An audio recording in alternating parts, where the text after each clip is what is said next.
नमस्कार दोस्तों, मैं अर्जुन आपका स्वागत करता हूँ A to Z सब्जेक्ट वाला के यूट्यूब चैनल में।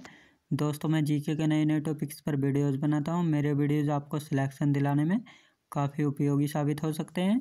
दोस्तों, हमारा आज का टॉपिक है संविधान के टॉप 70 प्रश्न। दोस्तों, मोस्ट इम्पोर्टेंट क्वेश्चन है। वीडियो को अंत तक जरूर देखना ताकि सभी क्वेश्चन आपको आसानी से याद हो जाएँ। साथ ही दोस्तों, अगर आप हमारे चैनल पर पहली बार आए हैं तो हमारे चैनल को भी सब्सक्राइब कर लीजिएगा ताकि हमारे आने वाले वीडियो का नोटिफिकेशन आप तक पहुंचता रहे। चलिए दोस्तों, वीडियो को स्टार्ट करते हैं।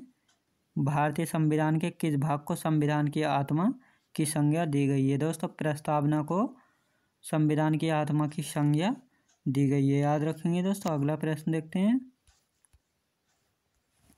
भारत के संविधान की प्रस्तावना में प्रथम संशोधन कब हुआ था? दोस्तों, भारत के संविधान की प्रस्तावना में प्रथम संशोधन कब हुआ था? ये हुआ था 1976 ईस्वी में, याद रखेंगे। भारतीय संविधान की उद्देशिका में परिवर्तन किस संशोधन अधिनियम में किए गए थे? 42वें संशोधन अधिनियम में किए गए थे, याद रखेंगे। अगला प्रश्न, भारतीय संविधान को कितने भागों में बांटा गया है? तो 22 भागों में बांटा गया था भारतीय संविधान को, याद रखेंगे। संविधान के किस भाग में संशोधन प्रक्रिया है? 20वें भाग में, याद रखेंगे। दोस्तों, संविधान के 20वें भाग में संशोधन प्रक्रिया है, याद रखेंगे। संविधान के किस भाग में नागरिकता का वर्णन है? दोस्तों, संविधान के किस भाग में नागरिकता का वर्णन है?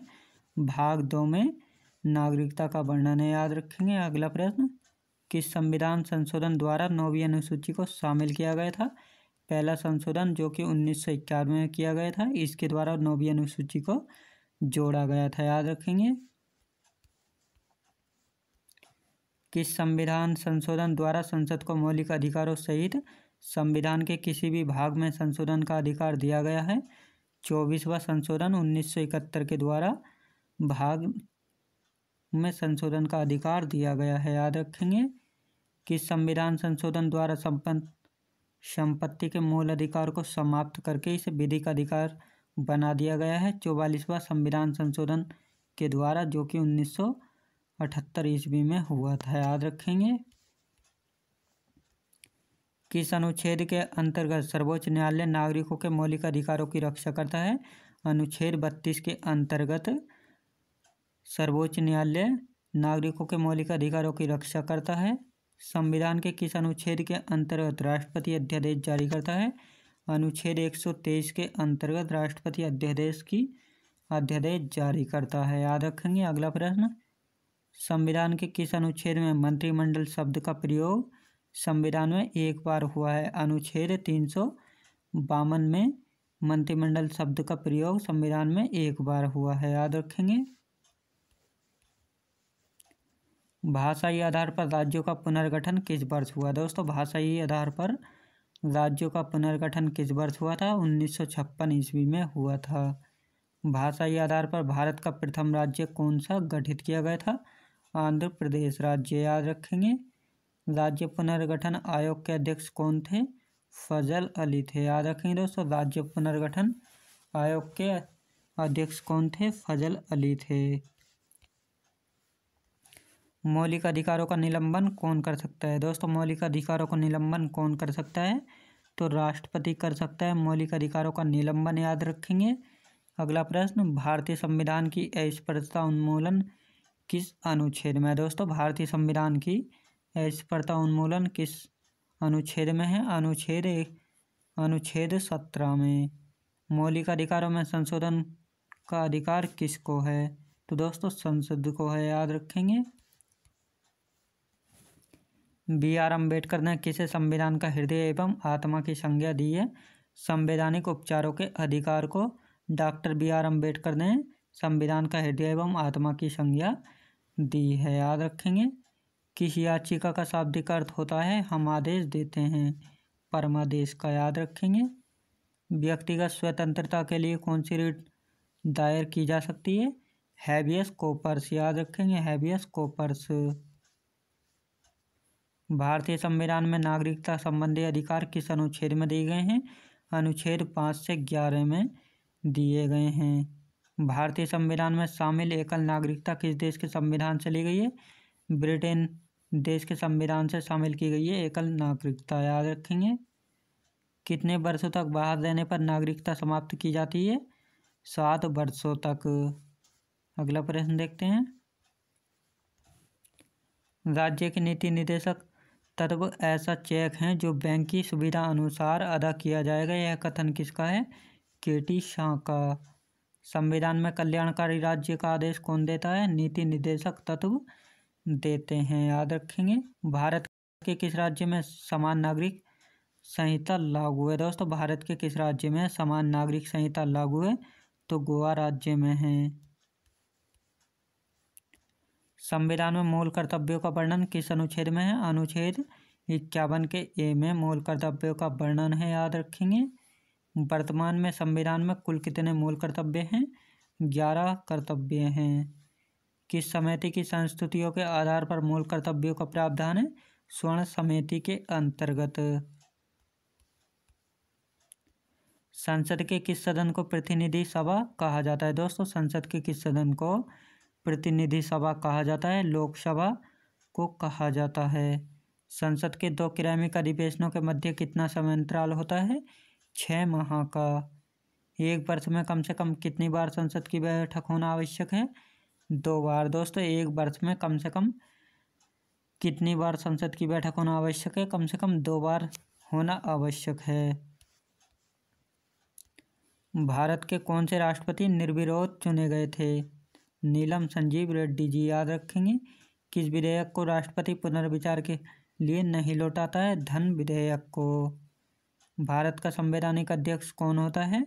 तो राष्ट्रपति होता है भारत का संवैधानिक अध्यक्ष।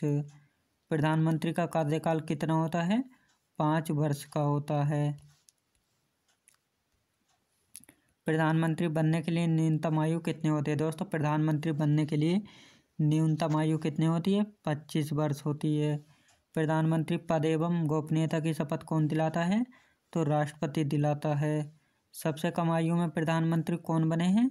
राजीव गांधी, याद रखेंगे दोस्तों। सबसे कम आयु के प्रधानमंत्री कौन बने थे? तो राजीव गांधी बने थे। कौन से प्रधानमंत्री एक भी दिन संसद नहीं गए थे? चौधरी चरण सिंह, याद रखेंगे। मंत्रिपरिषद के सदस्यों को गोपनीयता की शपथ कौन दिलाता है? राष्ट्रपति, याद रखेंगे दोस्तों। मंत्रिपरिषद के सदस्यों को गोपनीयता की शपथ कौन दिलाता है? राष्ट्रपति दिलाता है। राज्य में राष्ट्रपति शासन की घोषणा कौन करता है? तो राष्ट्रपति करता है। राष्ट्रपति चुनाव के लिए प्रस्तावक एवं अनुमोदकों की संख्या कितनी है? 50 होती है, याद रखेंगे दोस्तों, 50। राष्ट्रपति पद रिक्त होने पर कितने समय में भरना आवश्यक है? 6 माह में, याद रखेंगे दोस्तों। 6 माह के अंदर भरना आवश्यक है। लोकसभा का सदस्य बनने के लिए न्यूनतम आयु कितनी होनी चाहिए? 25 वर्ष की आयु होनी चाहिए लोकसभा का सदस्य बनने के लिए। लोकसभा सदस्य अपना त्यागपत्र किसे देता है? लोकसभा अध्यक्ष को। अविश्वास प्रस्ताव किस सदन में लाया जाता है? लोकसभा में लाया जाता है। उपराष्ट्रपति को पद व गोपनीयता की शपथ कौन दिलाता है? राष्ट्रपति दिलाता है। उपराष्ट्रपति अपना त्यागपत्र किसे देता है? राष्ट्रपति को देता है।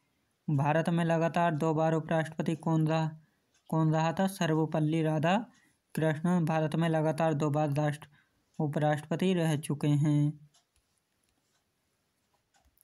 भारत के प्रधानमंत्री की नियुक्ति कौन करता है? राष्ट्रपति जी करते हैं भारत के प्रधानमंत्री की नियुक्ति, याद रखेंगे।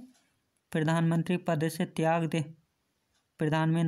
से त्यागपत्र देने वाले पहले प्रधानमंत्री कौन थे? मोरारजी देसाई जी थे, याद रखेंगे।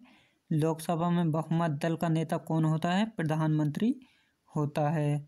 स्वतंत्र भारत के प्रथम राष्ट्रपति किस राज्य के थे? बिहार राज्य थे। वित्त बिल के लिए किसकी स्वीकृति आवश्यक है? राष्ट्रपति की।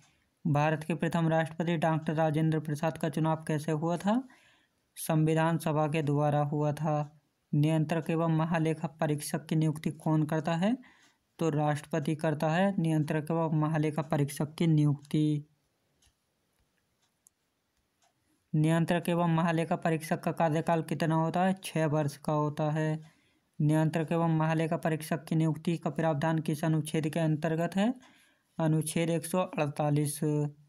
निर्वाचन आयोग का गठन किस अनुच्छेद के अंतर्गत किया जाता है? अनुच्छेद 324 के अंतर्गत। चुनाव के क्षेत्र में चुनाव प्रचार कब बंद होता है? चुनाव से 48 घंटे पहले। लोकसभा या विधानसभा में किसी चुनाव प्रत्याशी की जमानत राशि कब जब्त कर ली जाती है? मतदान का 1/6 भाग प्राप्त नहीं करता है तो। देश का सर्वोच्च विधि अधिकारी कौन होता है? महान्यायवादी होता है देश का सर्वोच्च विधि अधिकारी।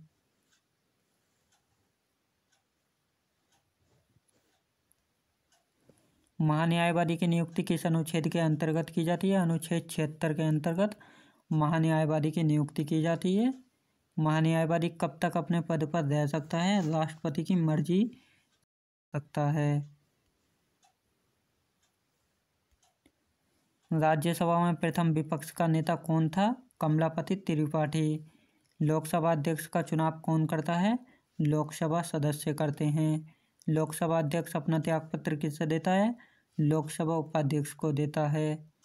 राज्यपाल की नियुक्ति कौन करता है? तो राष्ट्रपति करता है राज्यपाल की नियुक्ति। याद रखेंगे। दोस्तों मैं उम्मीद करता हूँ आपको वीडियो की क्वालिटी, कंटेंट वगैरह सभी कुछ आपको पसंद आया होगा। पसंद आया तो लाइक शेयर और सब्सक्राइब करना बिल्कुल भी ना भूलें। साथ ही अगर आप हमारे चैनल पर पहली बार आए हैं तो हमारे चैनल को भी सब्सक्राइब कर लीजिएगा ताकि हमारे आने वाले वीडियो का नोटिफिकेशन आप तक पहुँचता रहे। चलिए दोस्तों मिलते हैं नेक्स्ट वीडियो में।